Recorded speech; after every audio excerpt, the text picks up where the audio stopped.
Chapter 8. Hey everybody, we're back.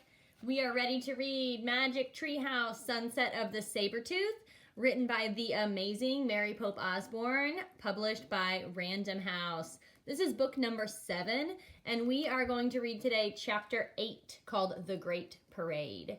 So I want to remind you just a quick snapshot of what just happened. So Jack and Annie were stuck in the deep pit after running from the saber-toothed tiger. When they get to the top, from help of the magic sorcerer, they see a giant woolly mammoth. And of course, Annie names the mammoth. She names it Lulu. So cute.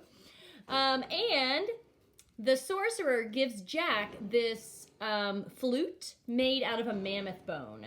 So they're pretty excited because they're thinking, mammoth bone starts with an M. Maybe that's a magical thing. We'll see. But as they start to walk away and they're going to ride that elephant, the mammoth, they kind of feel like they're in a parade. So the next chapter is called The Great Parade. All right, chapter 8. The huge mammoth walked across the open plain. "Look," said Annie, and she pointed to a herd of elk in the distance. They had great wide antlers.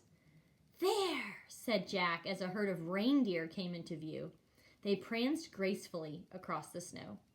Then a woolly rhino joined them on the open plain, and then a bison. Okay, so I'm thinking elk, reindeer, a giant woolly rhino, and then a bison. And a bison is like another word for American buffalo. So keep that in mind. Wow, all these animals are together, and they're all kind of walking with this mammoth. The elk, reindeer, rhino, and bison moved along with them, but at a distance. They seemed to be escorting Jack and Annie back to the treehouse, meaning like walking alongside. The snow sparkled with sunlight. "This is a great parade," Jack thought. "Fantastic." They were getting closer and closer to the grove of tall trees. "I told you," said Annie, "Lulu is taking us home." But just then, the mammoth let out a cry, and all of the other animals bounded off. And Peanut started to squeak. Jack looked around. Behind them, the saber-toothed tiger was slinking across the sunlit snow. Uh-oh. The woolly mammoth roared and plunged forward, and Jack and Annie nearly fell off. But Jack clutched Annie, and she and Peanut clutched the mammoth's shaggy hair. The mammoth thundered wildly over the ground. Ba-bum, ba-bum, ba-bum. "Ah!" Jack and Annie yelled. The mammoth charged to the grove of trees, but the tiger had circled around the trees, and he stood between the tallest tree and the mammoth. They were trapped. The saber-tooth began moving slowly toward the mammoth, and the woolly mammoth roared fiercely. But Jack knew a saber-tooth could kill any creature, including a mammoth. The huge tiger's head was down, and his burning eyes were fixed on the mammoth, and his long white fangs glinted in the sunlight. Look at that. So there's Jack and Annie, and there's that saber-toothed tiger. Bum, bum, bum. That's the end of the chapter. I'd like to continue. Is that okay with you? Okay, we're going to move on. Chapter 9, Master of the Animals. The saber-tooth crept forward. Jack stared in horror. "Play the flute," whispered Annie. "Is she nuts?" Jack wondered. "Try it," said Annie.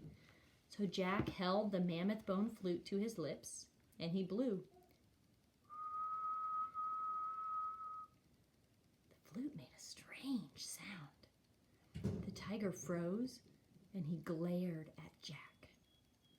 Jack's hands shook. The tiger growled, and he took another step.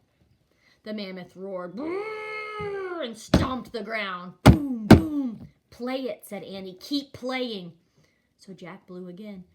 Ooh, and the saber-tooth froze again, and Jack kept blowing until he ran out of breath. The tiger snarled. He's still here, whispered Annie. Keep it up. So Jack closed his eyes. He took a deep breath, and then he blew as hard and as long as he could. He covered and uncovered the holes on the bone. The music sounded strange, as if it were coming from another world. He's leaving, whispered Annie. Jack raised his eyes.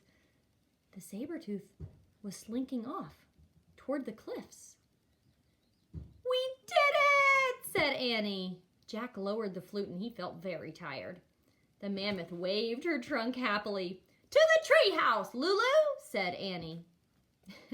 The woolly mammoth snorted, and then she lumbered over to the tallest tree. From the back of the mammoth, Jack grabbed the rope ladder and he held it for Annie. She stroked the mammoth's giant ear. Bye, Lulu. Thank you, she said.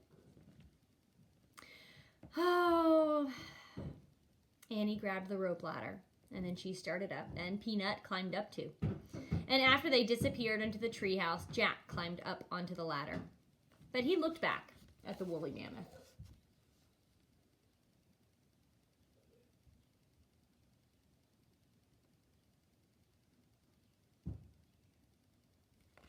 I like that picture.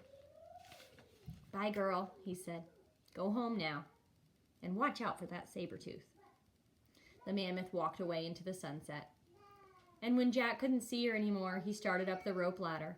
He pulled himself into the treehouse. Ta-da!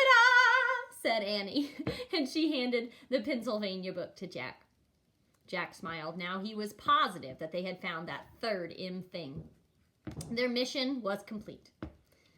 Before we leave, we have to give our coats back, said Annie. Oh, right, said Jack. They took off their reindeer skin coats and dropped them onto the ground.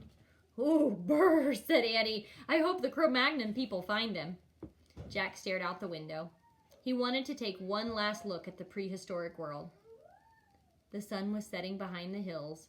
4 people were crossing the snowy plain. It was the Cro-Magnon family. Hey! Shouted Annie. Shh, said Jack. The Cro-Magnon stopped and peered in Annie and Jack's direction. We left your reindeer skins down there! Annie pointed to the ground. The tallest person stepped forward and raised a spear. Time to go, said Jack. He grabbed the Pennsylvania book, and he found the picture of Frog Creek, and he pointed at it. I wish we could go home, he said. Goodbye! Good luck! Annie called, waving out the window. The wind started to blow. And the treehouse started to spin. And it spun faster and faster. And then everything was still. Absolutely still. That's the end of chapter 9. Our last chapter is next, and that last chapter is called This Age. Wait and see. See you next time.